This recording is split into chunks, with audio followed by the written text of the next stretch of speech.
Assalamualaikum warahmatullahi wabarakatuh. Berjumpa kembali bersama saya Wahyu Utomo. Insya Allah kita masih diberikan kesehatan oleh Allah Subhanahu Wa Taala dan kita masih bisa bersua dalam acara bincang bersama sahabat Wahyu.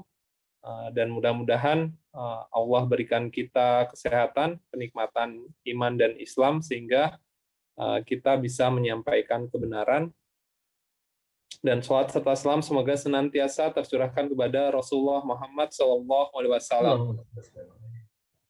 Baik, sebelumnya saya ingin memperkenalkan narasumber kita dulu untuk berbincang-bincang terkait isu yang sedang santer atau viral beberapa hari ini. Assalamualaikum warahmatullahi wabarakatuh. Apa kabar Bang Rocky? Waalaikumsalam warahmatullahi wabarakatuh. Kabar baik, Bung Wahyu. Alhamdulillah. Ini gunungnya gunung apa ini Bang Rocky? Indah banget Bang Rocky. Ini salah satu gunung di tanah air lah di Indonesia. Masya Allah, indah banget Indonesia ini ya. Iya. Masya Allah. Ya. Nah, cuman di balik keindahan gunung ini Bang Rocky ternyata kita dihebohkan ini viral terkait konvoy salah satu ormas ya Khilafatul Muslimin itu di Jakarta dan itu menyebabkan jadi rame, jadi viral gitu. Nah, ini tanggal 29 Mei itu ada konvoy Khilafatul Muslimin yang terjadi di Cawang. Ini terjadi pada hari Minggu 29 Mei 2022 pukul 9.14 waktu Indonesia Barat. Para pemotor itu tampak membawa bendera berbahasa Arab berukuran besar.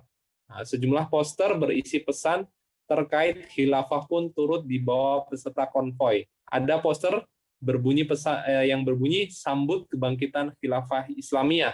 Ada juga poster yang bertuliskan jadilah pelopor penegak khilafah alamin hajin nubuwah. Nah, baik. Karena kita lagi sedang membahas tentang konvoy Khilafatul Muslimin, Bang Rocky, jadi tema kita untuk sesi kali ini yaitu konvoy khilafah di negeri demokrasi, bolehkah? Nah, terkait adanya hebohnya atau viralnya konvoy saudara-saudara Khilafatul Muslim ini, apa tanggapan Bang Rocky? Ya, baik. Saya menyapa dulu para pemirsa di seluruh penjuru negeri.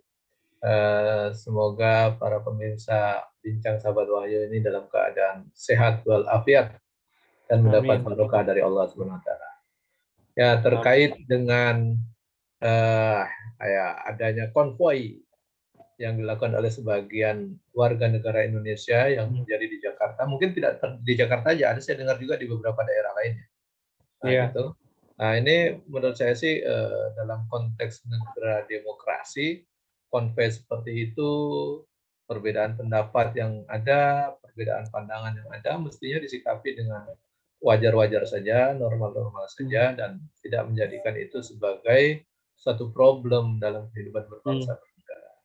Semestinya kan kalau hidup di negara demokrasi itu yang mengaku bahwa bisa menerima pandangan perbedaan suara-suara yang ada di tengah-tengah masyarakat.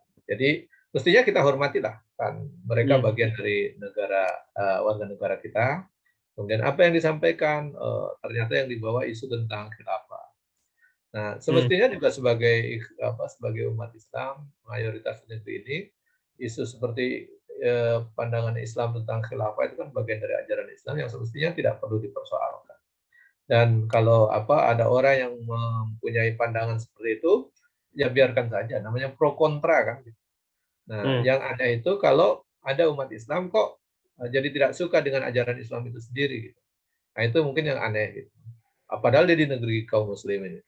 Kemudian apakah memang konvoy seperti itu dilarang?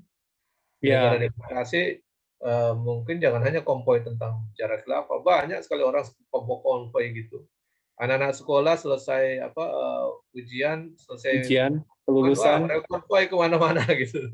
Bahkan coretan-coretannya itu malah nggak terbaca, coretan-coretannya nggak karuan.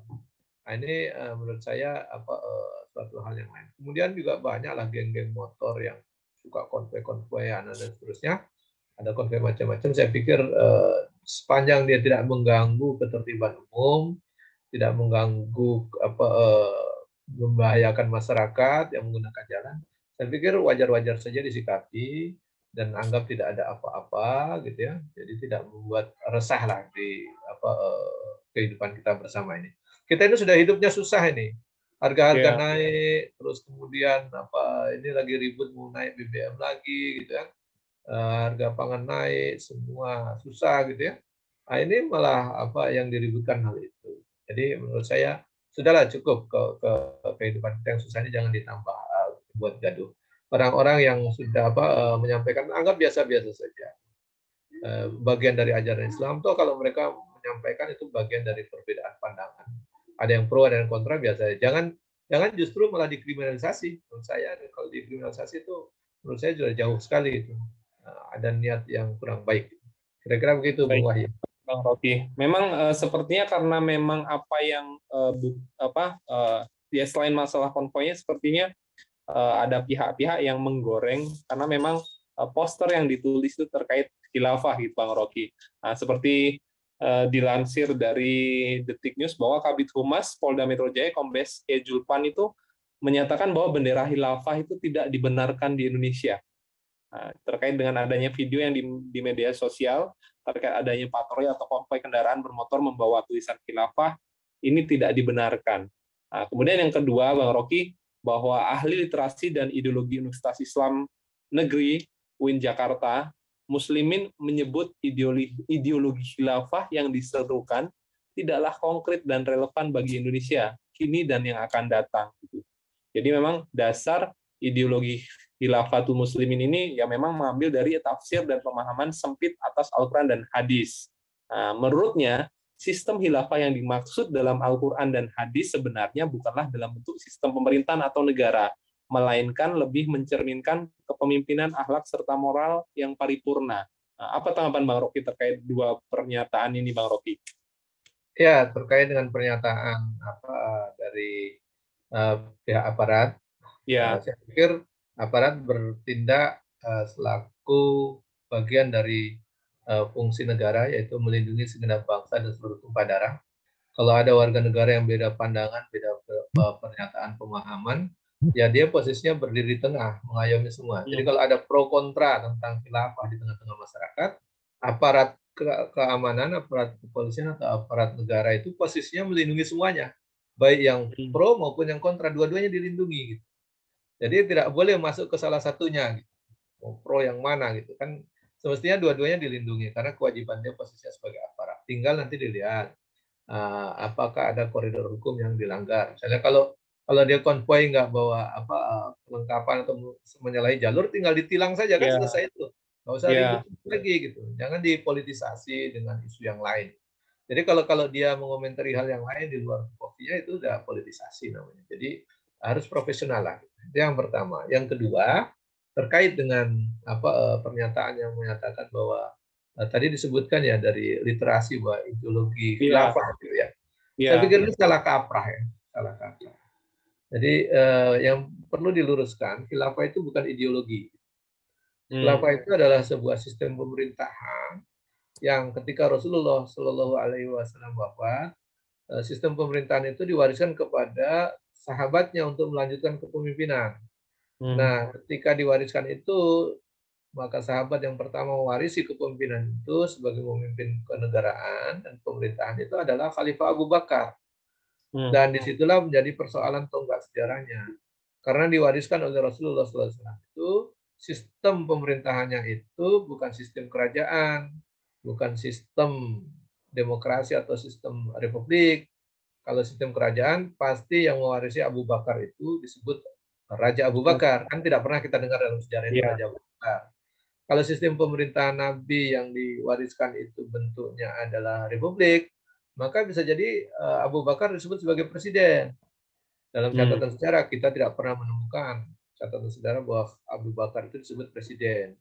Kalau sistem pemerintahnya bentuknya kekaisaran, tentu Khalifah Abu Bakar yang mewarisi pertama itu disebut Kaisar Abu Bakar, kan tidak juga gitu. ya, Jadi yang terjadi dalam catatan sejarah itu Rasulullah wafat, kemudian dilanjutkan kepemimpinan itu dilanjutkan oleh Khalifah Abu Bakar As-Siddiq.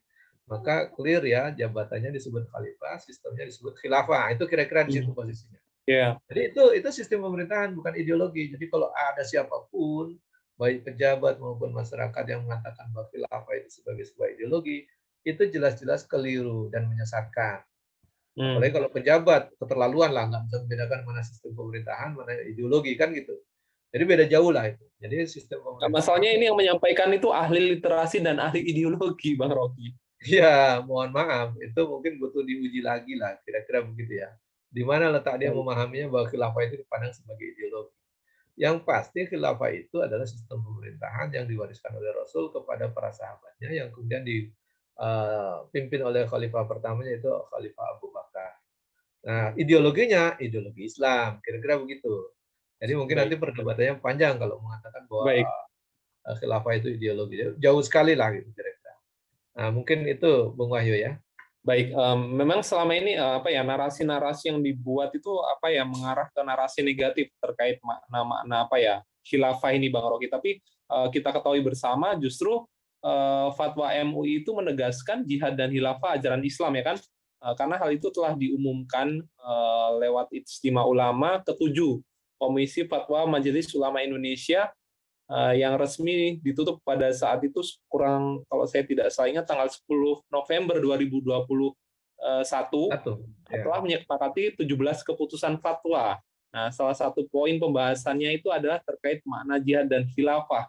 Nah, dalam poin tersebut MUI menyampaikan bahwa masyarakat dan pemerintah diharapkan agar tidak memberikan stigma negatif terhadap makna jihad dan khilafah, karena keduanya adalah bagian dari ajaran Islam. Nah, bagaimana Bang Rocky tanggapannya terkait apa yang disampaikan oleh MUI ini, Bang Rocky? Ya, kalau MUI sudah menyampaikan begitu, ulamanya sudah bicara begitu, Ya. semestinya para pejabat yang dihimbau tidak mengkriminalisasi, tidak membuat stigmatisasi negatif, harusnya ya menghentikan itu. Kalau ada ya masyarakat yang masih mengkriminalisasi, membuat stigmatisasi negatif, semestinya diingatkan. Kalau ada individu-individu yang masih melakukan itu, diingatkan. Nah, mengingatkan itu kan kewajiban kita semua secara individu, mengingatkan. Ya janganlah mengkriminalisasi ajaran Islam yang disebut khilafah dan jihad tadi. Itu bagian dari ajaran Islam, jangan dikriminalisasi, jangan distigmatisasi negatif. Kalau dibilang mengancam NKRI, oh ini negatif itu, kan gitu kira-kira. Itu berarti stigma. Nah, Ya. kita harusnya patuh dong sama ulama kita. Kalau udah dinasihati gitu jangan. Nah, kewajiban kita ini termasuk ya dalam forum ini, saya juga ingin menasihati kita semua, individu maupun kelompok, organisasi maupun kepada aparat Ya. maupun kepada siapapun pemimpin yang sedang mengemban kekuasaan, maka jangan melakukan stigmatisasi negatif. Kita patuhi apa yang disampaikan oleh hasil istimewa ulama MUI yang ke-7 itu, bahwa Ya. khilafah dan jihad itu bagian dari ajaran Islam, jangan distigmatisasi negatif. Saya pikir kalau semua negeri ini mayoritas yang Muslim ini tidak melakukan stigmatisasi negatif, justru tidak akan ramai itu terjadi kegaduhan seperti ini. Nah, satu yang kalau ada orang-orang yang masih melakukan stigmatisasi negatif, sebenarnya kewajiban pemerintah untuk mengingatkan mereka. Kita mengingatkan oke lah. Tapi kalau pemerintah, pemimpin yang melakukan declare, mengingatkan, pasti orang nggak berani. Misalnya begini, kalau tiba-tiba pemimpin negara Pak Jokowi mengatakan, wahai rakyatku, mulai hari ini saya ingatkan, jangan lagi kita melakukan stigmatisasi negatif terhadap ajaran Islam, yaitu jihad dan khilafah, sebagaimana amanat istimewa ulama MUI yang ke-7 itu. Nah, Ya. siapa saja yang melakukan stigmatisasi negatif, maka kita akan lakukan pembinaan dan tidak sesuai dengan prosedur yang berlaku. Saya pikir kalau kepala negara yang ngomong seperti itu orang akan mematuhinya. Minimal kalau ada satu dua yang Ya. bandel bisa ditindak. Tapi setidaknya tidak ada kegaduhan dan juga tidak ada aparat yang justru ikut-ikut melakukan stigmatisasi negatif. Termasuk ucapan-ucapan yang mungkin miring terhadap istilah khilafah, terhadap istilah ajaran Islam. Termasuk tadi ya, ada pengamat yang juga melakukan stigmatisasi negatif miring terhadap Islam yang hanya mengatakan bahwa khilafah itu hanya kepemimpinan akhlak atau moral. Ya, moral saja. Ya, ya kan tidak sesuai dengan fakta sejarah. Kan tidak. Abu Bakar itu kan memimpin secara de facto dan secara de jure menegakkan hukum-hukum Islam, secara de facto memimpin dengan aturan Islam, dan secara de facto juga menegakkan hukum-hukumnya. Bahkan di masa Khalifah Abu Bakar kan ada yang tidak membayar zakat, diperangi itu. Kenapa? Melanggar Ya, gitu. Nah, gitu kira-kira. Jadi saya pikir kalau ada yang menstigmatisasi negatif, saya pikir ini karena pertama ketidakjelasan sikap kita, kedua kita tidak tegas untuk menyatakan bahwa khilafah itu emang khilafah dan jihad itu bagian dari ajaran Islam yang tidak boleh distigmatisasi lagi negatif, sebagaimana amanat Istimewa Ulama MUI yang ketujuh itu.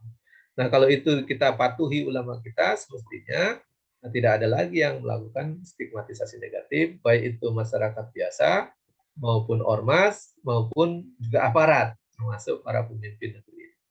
Saya pikir begitu, Bung Wahyu. baik, baik. Baik, Bang Rocky. Kemudian pertanyaan selanjutnya, Bang Rocky, terkait kata-kata khilafah sendiri gitu. Selama ini kan mungkin justru yang menarasikan negatif itu kan ya misalkan rejim, dan justru misalkan apa ya ya para pendukungnya begitu yang menyatakan bahwa khilafah itu membahayakan persatuan, khilafah itu akan mengancam keberagaman. Nah, apa tanggapan Bang Rocky terkait apa ya praduga-praduga gitu hal-hal seperti ini, Bang Rocky? Ya, ini kan semestinya tidak boleh dilakukan kalau melakukan praduga. Kita ini begini, di dalam hidup bermasyarakat, berbangsa, bernegara, memang ucapan itu penting karena dari ucapan itulah bisa terjadi kegaduhan, kekisruhan. Nah, Hmm. kalau kita ini dia taat azas, taat hukum, taat ajaran agama masing-masing, kita ada di poin yang tidak akan mengganggu ajaran agama orang lain. Ya, orang Hmm. membahas khilafah biarkan saja. Orang membahas ajaran agama yang lain, misalnya ajaran tentang nyepi, tentang ibadah yang lain, kita juga tidak usah Ya. mempersoalkan. Jadi kalau itu bisa dilakukan, negeri ini damai, negeri ini tenang, tidak ada kegaduhan. Jadi menurut saya adanya ucapan-ucapan yang menuding suatu ajaran agama tertentu itu menimbulkan hal-hal negatif, itu yang justru menimbulkan keresahan. Hmm. Kenapa ucapan-ucapan itu tidak diubah jadi hal yang positif? Misalnya, oke lah ajaran jihad dan khilafah kita ambil makna positifnya apa? Apa kebaikan yang bisa kita ambil positifnya Ya. untuk negeri ini? Kan harusnya begitu cara berpikir ya, bukan langsung menuduh, oh itu negatif, membahayakan semua. Nah kalau itu yang dilakukan, memang otak kita jadi kotor, jadi negatif semua yang ada dalam pandangan Hmm. kita. Nah, ini menurut saya cara pandang yang harus diubah. Bahwa memandang sesuatu itu jangan langsung mendeklar itu negatif, membahayakan. Pelajari dulu, gitu. Pelajari dulu, pahami dulu. Kalau kita bisa memahami dengan baik, saya pikir tidak ada hal yang negatif. Kalaupun mungkin belum cocok, belum bisa diterima oleh sebagian masyarakat negeri ini, itu hal yang berbeda. Bukan berarti Hmm. sesuatu yang belum bisa diterima itu negatif, belum tentu. Itu hanya karena mungkin orang itu belum terbiasa menerima Belum perbedaan, paham. menerima ya belum paham. Oleh karena di titik inilah menurut saya ada perlu melakukan apa ya ya dakwah gitu, memberikan Hmm. pemahaman. Nah kalau dakwah sedang dijalankan, jangan langsung dituding macam-macam gitu. Harusnya ditanya dulu gitu. Benarkah khilafah itu membahayakan NKRI? Benarkah khilafah itu mengancam persatuan? Benarkah khilafah itu intoleran? Ini kan semua negatif-negatif semua yang produksi oleh ucapan-ucapan dari sebagian besar rakyat kita, dan itu dibiarkan oleh rejim, bahkan mungkin Ya. sebagian juga pejabat ikut-ikutan ngomong begitu, sehingga ini membuat kehidupan kita tidak happy, tidak nyaman, gitu ya. Ada terkesan semua jadi negatif. Kehidupan sudah susah, hutang udah banyak, Hmm. minyak goreng susah, mahal, ini harga BBM mau naik, TDL juga mau Ya. naik, pajak sudah dinaikkan. Model apa hidup model begini itu? Kemudian ada pandangan lain, kemudian itu yang diekspos habis-habisan. Hmm. Nah, ini menurut saya tidak sehat. Tidak ada keberkahan hidup nanti. Jadi sudahlah hidup susah, gelisah, resah, gaduh gitu. Tidak ada barokah sama sekali. Nah itu kita tinggal tunggu. Belum lagi nanti dengar lagi ada musibah lagi kan. lebih parah lagi negeri ini. Jadi ya dengan itu hindarilah fitnah-fitnah seperti itu. Jangan sampai mengucapkan hal-hal yang memang tidak kita pahami, tidak kita ketahui, lalu kita ikut-ikutan menuding bahwa itu bahaya, itu negatif, itu intoleran dan seterusnya. Kira-kira begitu. Baik Bang Rocky. Sahabat Wahyu semuanya, kita sampai di sesi apa kata mereka. Ini ada satu pertanyaan dari Bu Ayu, Bang Rocky. Memang selama ini khilafah dinyatakan berbahaya. Berbahayanya di mana? Mengancam NKRI kah? Nah, kemudian di mana letak mengancam persatuan, dinyatakan intoleran, dan memungkinkan membuat Indonesia bubar. Nah, apa menurut Bang Rocky yang bisa dijelaskan ke Bu Ayu ini, Bang Rocky? Wah, ini saya pikir ini pertanyaan ini memang layak di apresiasi karena memang itu fakta yang muncul di hadapan kita. Isu-isu negatif itu muncul terus. Bahwa kalau khilafah itu diterapkan nanti NKRI bubar. Coba kita ajak berpikir semuanya nih, semuanya saya ajak berpikir. Benarkah khilafah itu bisa membuat NKRI bubar? Apakah memang khilafah itu memecah belah sehingga membahayakan NKRI? Ini kan tudingan yang sebenarnya secara fakta harus diuji, secara sejarah juga kita uji gitu. Nah, coba kita lihat satu persatu ya. Secara faktual, benarkah bahwa dengan diterapkannya khilafah itu NKRI terancam akan bubar? Misalnya sekarang ada secara faktual sekarang ada gerakan misalnya kayak di Papua itu dibilang itu KKB, kelompok kriminal bersenjata yang ingin memisahkan diri. OPM, Merdeka, OPM. Dia ingin memisahkan diri dari NKRI. Itu sudah jelas-jelas mengancam. Pertanyaannya, apakah karena NKRI ini menggunakan sistem khilafah sehingga orang Papua lewat organisasi Papua Merdeka itu ingin pisah? Itu pertanyaan gitu secara faktual. Jadi jangan kita memfitnah khilafah, faktanya tidak diterapkan khilafah kita itu. Kemudian kita menuding, kalau khilafah diterapkan nanti Indonesia Timur tak pisah, Indonesia bisa bubar. Faktanya itu yang terjadi sekarang, OPM minta merdeka, ada RMS juga ingin merdeka dari NKRI misalnya. Itu bukan karena kita sedang menerapkan sistem khilafah. Itu fakta itu. Jadi coba kita buka mata kita, buka mata hati kita, lihat fakta bahwa sebenarnya yang membuat terancamnya NKRI itu bercerai-berai pecah itu apakah sistem khilafah? Apa sekarang yang kita pakai itu sistem khilafah? Kan bukan gitu. Nah, itu pertama. Kedua, ada fakta bahwa bagian dari NKRI ini sudah ada satu yang pisah, yaitu Timur Timur. Coba kita uji lagi secara faktual, secara nalar sehat lah, secara waras. Berpikir pelan-pelan supaya kita bisa memahami betul. Ketika Timur Timur itu lepas dari NKRI, memisahkan diri sehingga pecah dia, memisahkan diri itu. Apakah saat itu kita menggunakan sistem khilafah? Sehingga kita menuding bahwa kalau khilafah dipakai, NKRI bubar atau Indonesia pecah. Ini Timur Timur itu secara faktual kita tidak menggunakan sistem khilafah, tapi dia sudah pisah gitu. Pecah bukan karena diterapkan sistem khilafah. Jadi jangan menuding atau memfitnah khilafah. Faktanya Timur Timur sudah lepas, kita belum pakai khilafah gitu, kira-kira begitu. Ada lagi fakta lain. Ada Pulau Sipadan dan Ligitan yang dulu bagian dari wilayah NKRI. Pertanyaan berikutnya sama. Apakah lepasnya Pulau Sipadan dan Ligitan itu sampai diambil oleh Malaysia sekarang dan tidak jadi bagian dari negeri ini, tidak bagian NKRI? Apakah lepasnya itu karena kita menggunakan sistem khilafah? Sehingga kita tega menuding khilafah dan memfitnah khilafah sebagai biang perpecahan negeri ini. Itu juga coba direnungkan dengan baik-baik. Saya pikir ini perlu kita refleksi diri. Jadi ucapan-ucapan kita itu bukan saja harus bisa dipertanggungjawabkan di hadapan manusia, tetapi kelak di akhirat pasti dimintai pertanggungjawaban. Atas dasar apa Anda menuding khilafah itu atau memfitnah khilafah itu sebagai biang perpecahan NKRI? Kan enggak masuk akal itu. Itu dari segi faktual.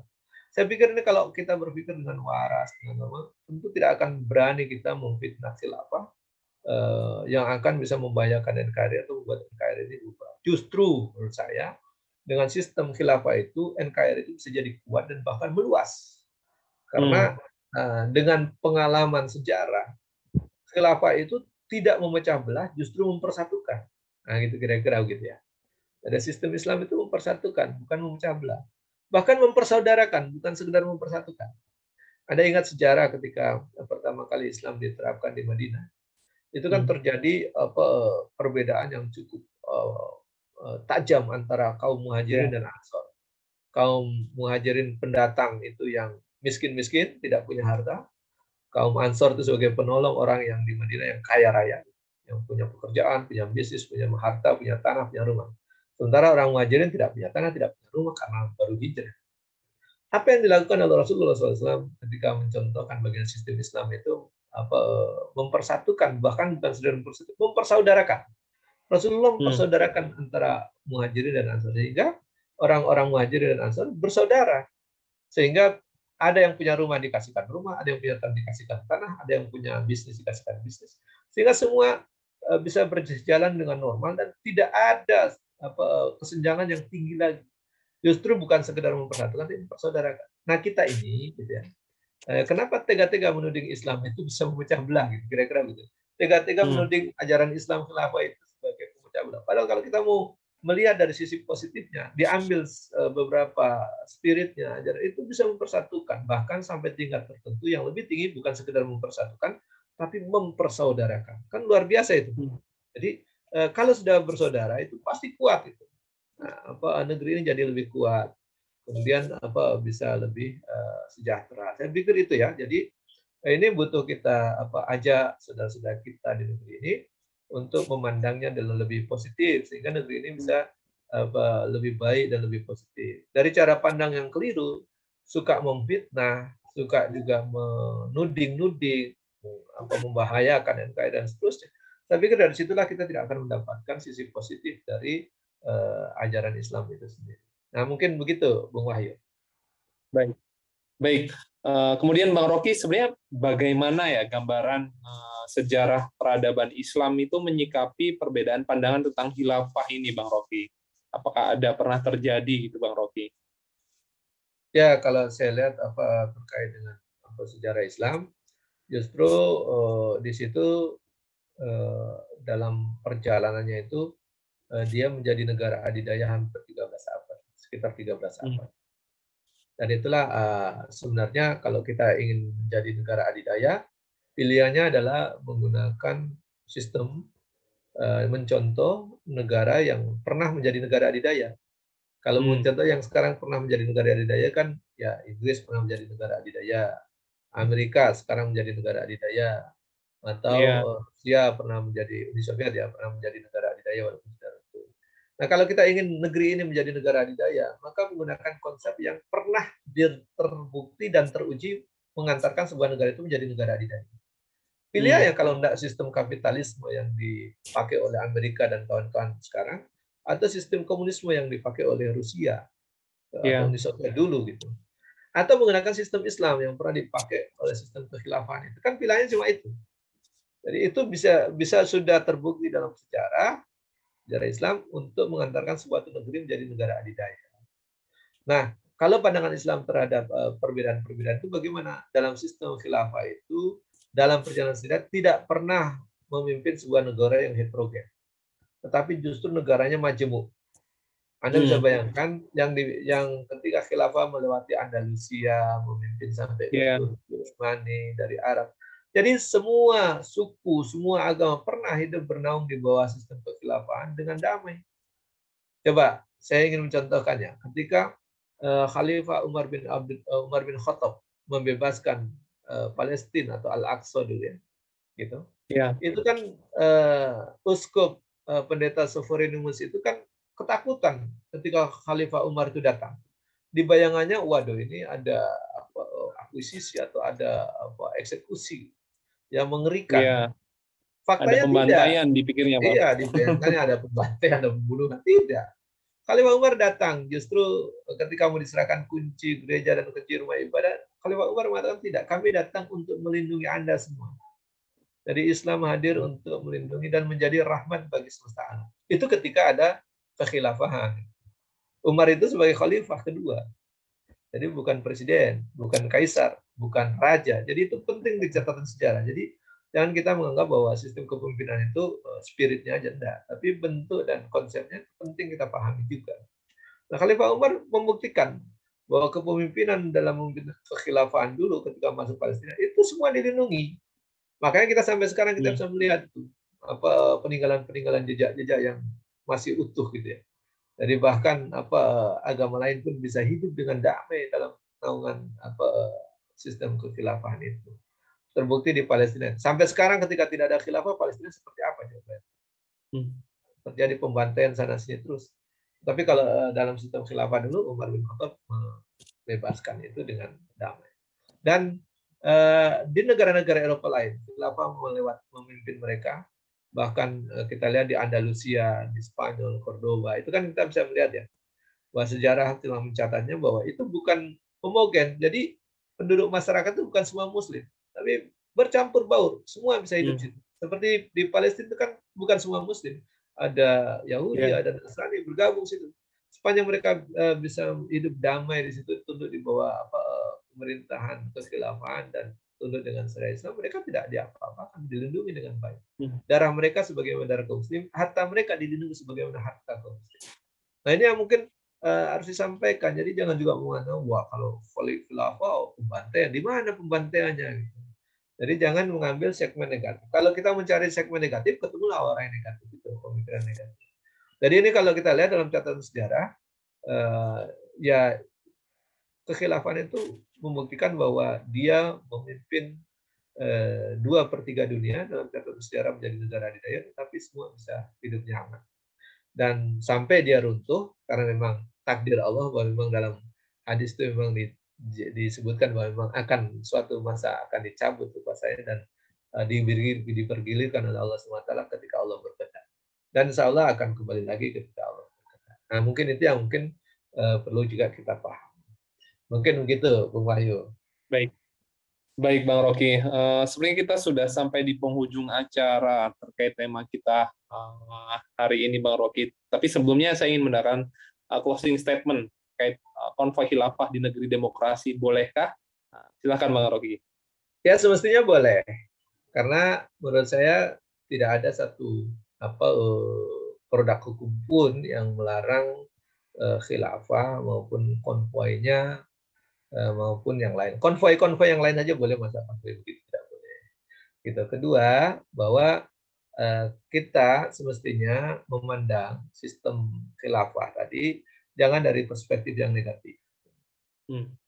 Berpikirlah positif supaya mendapatkan hal-hal positif darinya.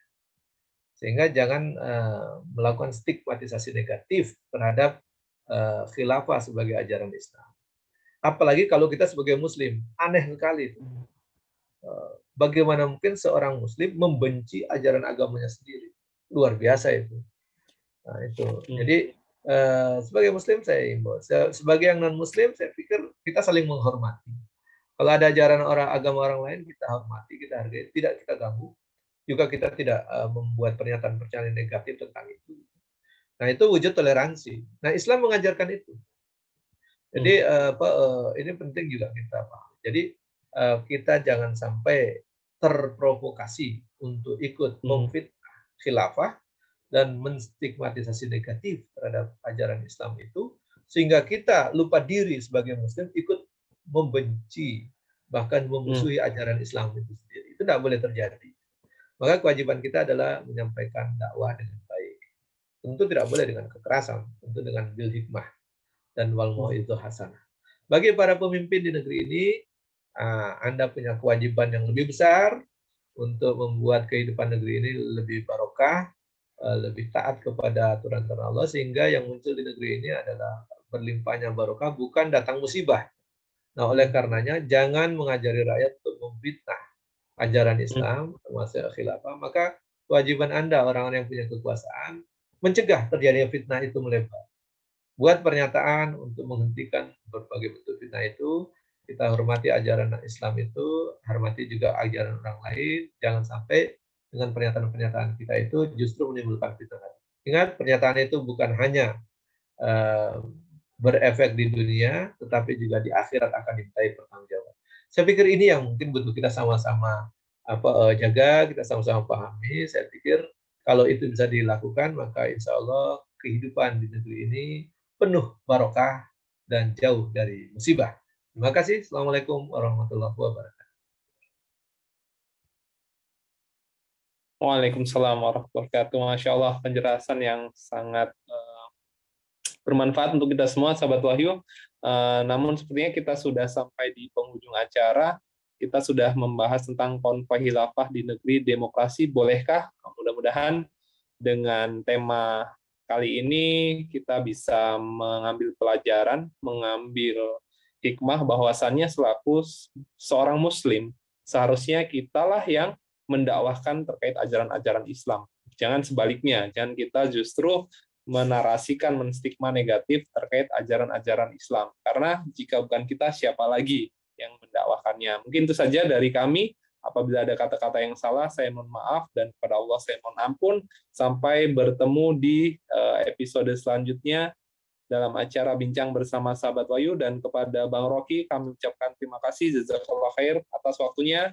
Sampai ketemu lagi di episode berikutnya, Bang Rocky. Akhirul kalam. Assalamualaikum warahmatullahi wabarakatuh.